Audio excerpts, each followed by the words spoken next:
Good morning from Columbus, WDC. Gorgeous morning here. We're just receiving a truck from Maine Nursery. A lot of fresh material coming in, some Wygelias, dogwood, some barberry, grasses, all gorgeous material. Here's some 3-gallon Mr. Bowling balls. There's just another quick shot. Again, some other grasses, some really nice looking 7-gallon Magnolias, and also some buckthorns. Also took in a bunch of 7-gallon Winter Gem Boxwood. Again, these are looking really nice. Nice flush on those.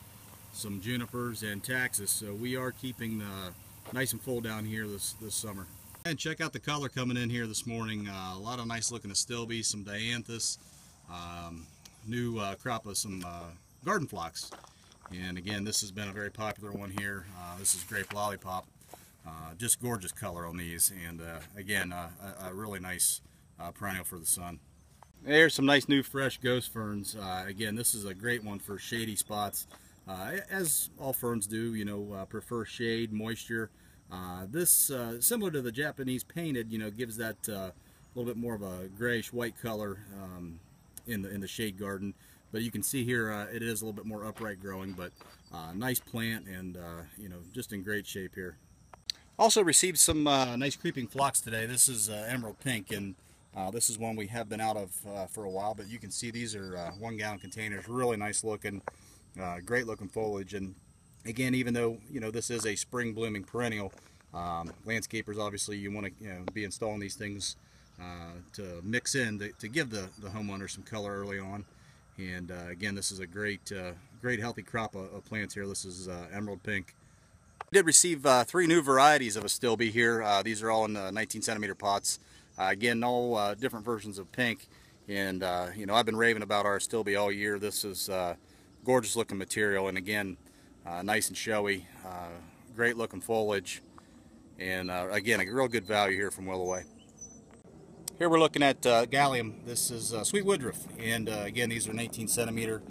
We did just take quite a few of these in, and Gallium's a nice one. It's you know, nice naturalizing plant, low growing, ground cover, kind of spreads out.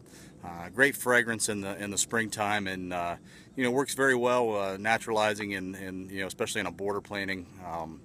Real good perennial. This is a Gallium sweet Woodruff.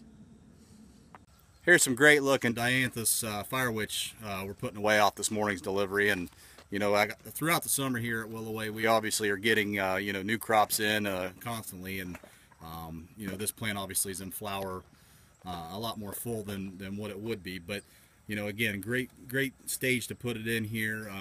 These are nice fresh plants, and you know, will be great on a landscape. I just check out these autumn Joy Sedum here. Again, these things are just looking fantastic.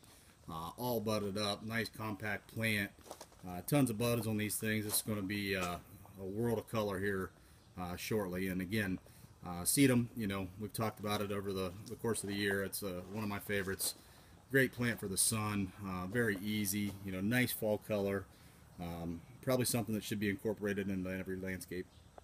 And check out these 2-gallon knockout roses. Again, this is a really good value here. These are nice, big, large plants in a 2, and again, obviously the knockout rose is very popular, and we do carry them in you know, 3-gallon as well as the 19-centimeter. But this nice looking crop of 2s we got in now, I think is a really good value plant. Look at these gorgeous yellow flowers. This is on a sunny knockout, and again, these are a 3-gallon plant here. But you know, part of the knockout series, a lot of people think of just the you know, the reds and the pinks when it comes to knockout, but they do have the sunny, which as you can see is yellow.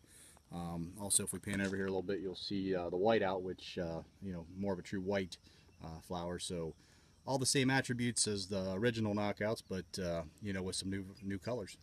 So recently we got in some nice 2-gallon green velvet boxwood, and you know, again, just another price point here. These you know, nice looking plants, a little smaller than the 3s obviously, but can full and great shape here.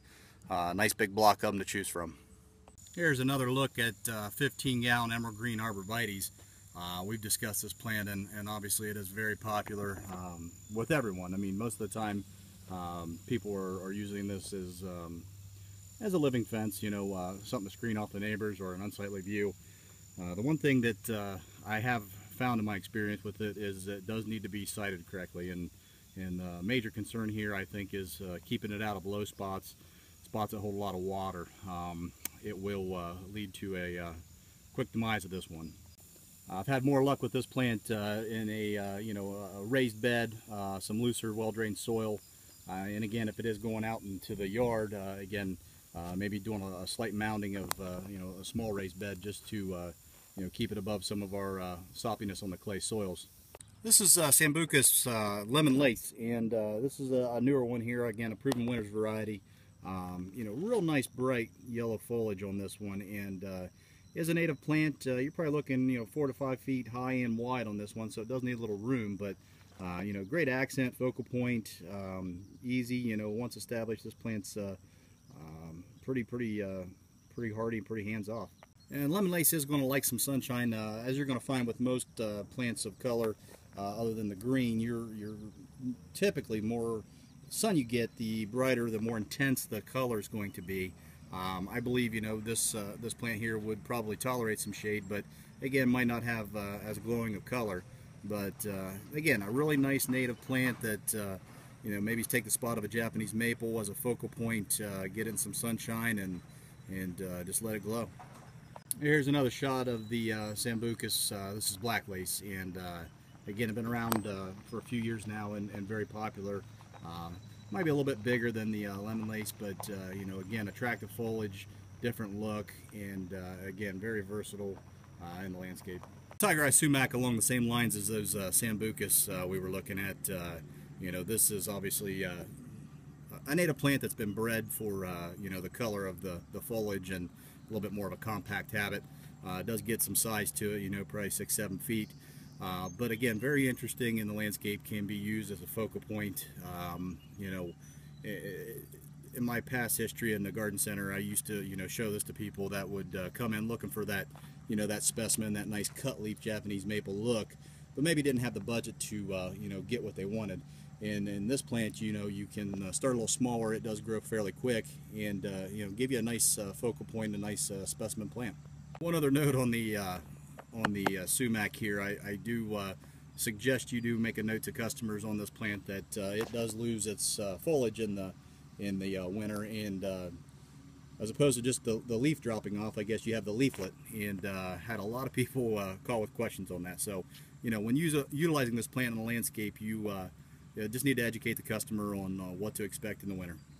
Just wanted to stop by the grasses here again. We talked about these last week. These are our 3-gallon Pennisetum Hamlin dwarf fountain grass, and these things are great value right now. Big full cans in a 3, and we are running a special on these. So again, stop in and see us on these. These are again great value, especially with the discount.